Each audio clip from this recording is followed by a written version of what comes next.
Hello everyone. मैं अंकित आप सबका स्वागत करता हूं हमारे चैनल स्टडी विद अंकित में। तो अभी तक से हम लोगों ने क्या देखा?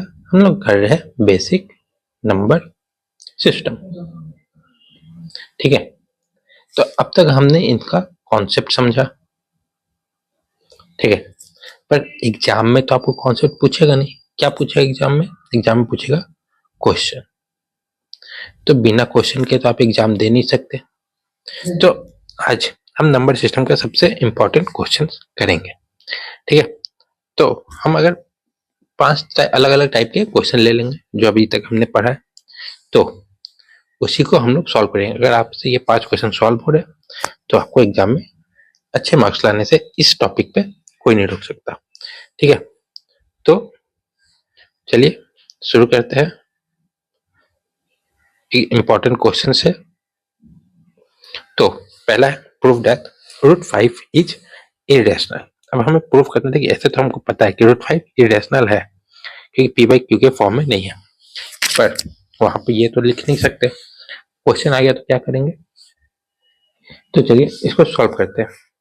तो प्रूफ करना है √5 इरेशनल, तो हमें इसका अपोजिट मानना पड़ेगा। तो एज्यूम कर लेते हैं कि √5 इज रेशनल। ठीक है, √5 एक रेशनल नंबर है। तो रेशनल नंबर क्या होता है कि रेशनल नंबर है तो पी बाई क्यू के फॉर्म में होगा। Q is not equal to 0 और पी और क्यू मतलब सेम नहीं होता, मतलब ये प्राइम नंबर्स होते हैं। पी एंड क्यू दोनों प्राइम है, तो दो नंबर प्राइम है तो दोनों को लिख देंगे को प्राइम। तो को प्राइम का मतलब क्या होता है? No common factor other than 1, क्योंकि पी बाई क्यू के फॉर्म में आना है √5 है। ठीक है, तो सबसे पहले क्या लिखेंगे? रेशनल है तो रेशनल क्या होता है? √5 is equal to p by q. हो गया। अब squaring both side, squaring both side, तो √5 है, स्क्वायर किए, पी बाई क्यू को स्क्वायर किए, तो ये क्या हो गया? 5 प्लस नहीं 5 प्लस नहीं 5 is equal to p square by q square. ठीक है, तो यहां से अगर हम देखें तो p square is equal to 5 q square, ये इक्वेशन पहला मान लेते हैं। तो यहां से अगर हम देख रहे हैं तो पी स्क्वायर 5 से डिविजिबल है। पी स्क्वायर क्योंकि multiple p square equal to 5 q square, मतलब 5 से मल्टीप्लाई क्यूब करें तो 5 पी के बराबर आ रहा है, मतलब P square is divisible by 5। अब पी स्क्वायर डिविजिबल है so P is also divisible by 5, also divisible by 5। ठीक, अब पी स्क्वायर हो गया। अब पी जब 5 से इक्वल है तो हम लोग मान लेंगे let p is equal to 5 के मान लिए। ठीक है, तब ये जो वैल्यू हमने माना है इसको हम लोग यहां पुट कर देंगे। ठीक है, तो पुट इन इक्वेशन 1, तो क्या हो जाएगा? 5 के whole square is equal to 5 q square. ठीक है, तो ये क्या हो गया? 25 के square is equal to 5 q square. ये क्या?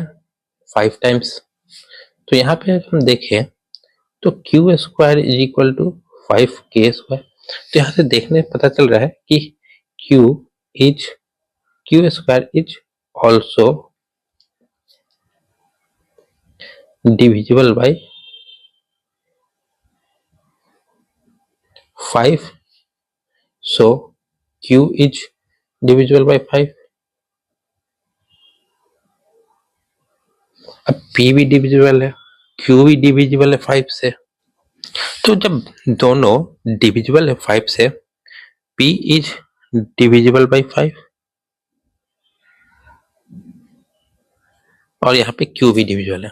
तो हमने तो देखा था कि ऊपर कि no common factor other than 1, पर यहाँ पे हम देखने से लग रहा है कि कॉमन फैक्टर 1 से ज्यादा है। 5 भी इसका कॉमन फैक्टर हो रहा है ना, कि जब दोनों 5 से डिविजिबल है तो कॉमन फैक्टर 5 है। ठीक है, तो this means that P and Q have common factor of 5। अब 1 से तो ज्यादा हो गया, तो हमारा जो एजम्पशन था वही कॉन्ट्राडिक्ट हो गया। Therefore, this contradict our initial assumption, जो हमने माना था उसी से चेंज हो गया। तो √5 इज नॉट, नहीं is can not be rational number.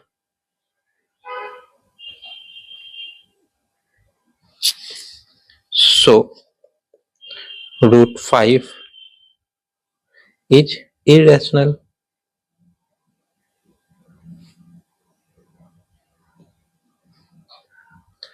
तो हमें यही प्रूफ करना था कि √5 इरेशनल है, जो कि हमने प्रूफ कर दिया। तो अब ये तो पहला क्वेश्चन हो गया। अब आते हैं अगले क्वेश्चन पे। तो अगला क्वेश्चन देखते हैं कि क्या कह रहा है। तो अगला क्वेश्चन कह रहा है कि फाइंड डेसिमल एक्सपेंशन ऑफ 13/125। ठीक है, तो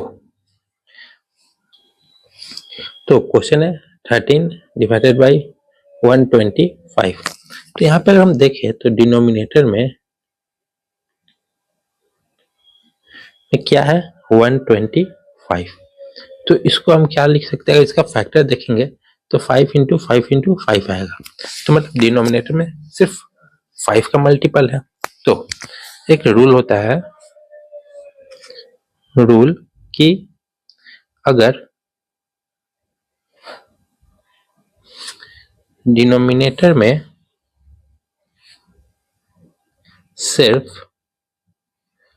2 और 5 हो तो वो नंबर टर्मिनेटिंग होता है। मतलब कि टर्मिनेटिंग डेसिमल नंबर होता है, मतलब कि इसका लिमिट होता है, कि इसका लिमिट होगा। तो लिमिट है तो मतलब ये नंबर रेशनल है। तो 13/125 है, 13/125 इसको डिवाइड करेंगे तो ये जाएगा नहीं, 0 देंगे, 0.1 30 हुआ, 1 डाले। ठीक है, तो कितना हो गया, 5 बचा था, एक 0 आया, तो 1 डाले, 5 बचा था, तो पॉइंट के बाद एक 0 आएगा, तो 50 हो गया। 50 नहीं जाएगा तो एक 0 यहाँ पे डालेंगे ताकि एक और 0 लगा सके। 500, तो 500 जाएगा 4 टाइम्स में। अगर ऐसे नहीं है तो इसको हम आपको ऐसे दिखा देते हैं, 125, 13, 0 नहीं जा रहा है, पॉइंट, तो एक 0 आ जाएगा, 125 आया 1 टाइम्स। कितना था 5, पॉइंट के बाद है तो एक 0 अपने आप आ गया। अब ये 50 तो जाएगा नहीं, एक और 0 देंगे ताकि यहाँ पे एक और 0 आए, 500। ये 500 4 टाइम्स में, 125 × 2 250, 250 × 2 500, तो ये 500 हो गया, ये चला गया, तो 0.104 आएगा। तो एग्जाम में आप ऐसे भी कर सकते हैं, पर हाँ लॉजिक आप लिख देना कि अगर डिनोमिनेटर में सिर्फ 2 और 5 हो तो टर्मिनेटिंग डेसिमल नंबर है। ठीक है, तो अब आते हैं अगले पे। अब यहाँ पे क्वेश्चन है, express 0.232323 up to infinity in p by q form. तो ये हमने ऐसा किया हुआ है, 0.7272 था। Let x is equal to 0.232323 up to infinity. अब 100x इज इक्वल टू, अब इसमें मल्टीप्लाई कर दिया 100 से, तो 23.2323 अप टू इंफिनिटी। ये हो गया पहला, ये हो गया दूसरा। अब सब्ट्रैक्ट करना है, तो 100x minus x 99x is equal to, अब 23.2323 माइनस 0.2323, तो यहाँ पे 23 आएगा। तो x क्या हो गया 23/99। अब 23 तो प्राइम नंबर है, अब इससे ये जाएगा नहीं, तो ये हमारा p बाई क्यू का फॉर्म हो गया। ठीक है, तो अब आते हैं अगले पे। अगला है find 5 rational number between 3/5 and 4/5। ठीक है, तो सबसे पहले लिखते हैं नंबर 3/5 से 4/5 के बीच में 5 रैशनल नंबर निकालने। अब 3 से 4 में जाना, डिनोमिनेटर सेम है, तो आपको एक मतलब पहले ही आधा काम हो गया है सिंपल। अब 3 से 4 में जाना है, तो यहाँ पे 3.1 3.2 3.3 तो 4 आप जा सकते हैं सिंपल में। ठीक है, पर और सिंपल कर देते हैं, 3/5 में ऊपर नीचे मल्टीप्लाई कर देंगे 10 से, तो क्या हो गया 30/50। अब 4/5 में भी सेम कर देंगे मल्टीप्लाई, ऊपर नीचे 10 से, तो 40/50। अब हमें 30/50 से जाना है 40/50 तक। अब 30/50 है, तो अगला क्या हो जाएगा 31/50। अगला हम 32 लिखते हैं, फिर यहाँ पे 33 भी लिख दे, 34,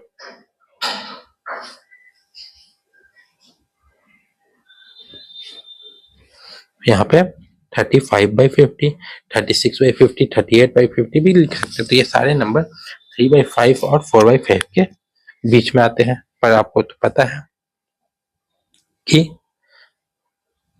दो नंबर्स के बीच, हमने कल ही देखा था, इनफाइनाइट नंबर्स होते हैं। इस चीज को हमेशा आप याद रखिएगा। तो अब आते हैं अगले पे, 5वां क्वेश्चन। ये देख लेंगे तो आपका मतलब सारे क्लियर ही हो जाएंगे। तो इसको सॉल्व करना है। क्या दिया है, √2√5 माइनस √5। यहाँ पे आप देखिएगा तो √5 दोनों साइड है, तो √5 को कॉमन बाहर निकाल लिए, तो इधर क्या बचा 2√5 में से √5 निकल गया, क्या बचा 2 माइनस, और इधर √5 में से √5 बाहर निकल गया, तो इधर क्या बचा 1। तो √5 इंटू 1 इज इक्वल टू √5।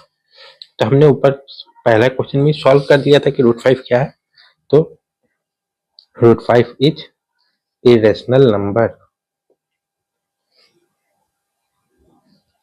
ठीक है, तो अगर ये 5 क्वेश्चन आप लोग समझ गए तो नंबर सिस्टम मान लीजिए कंप्लीट, क्योंकि इसी टाइप के क्वेश्चन आएंगे, इससे बाहर नहीं आएगा। तो अगले वीडियो में हम आपको पूरे चैप्टर का एक बार रैपिड रिवीजन करा देंगे। और वीडियो हेल्पफुल लगा और अगर आप और आगे देखना चाहते हैं तो प्लीज चैनल को सब्सक्राइब करें और वीडियो को लाइक भी कर दें। तब तक के लिए थैंक यू सो मच, मिलते हैं आपको नेक्स्ट वीडियो के साथ।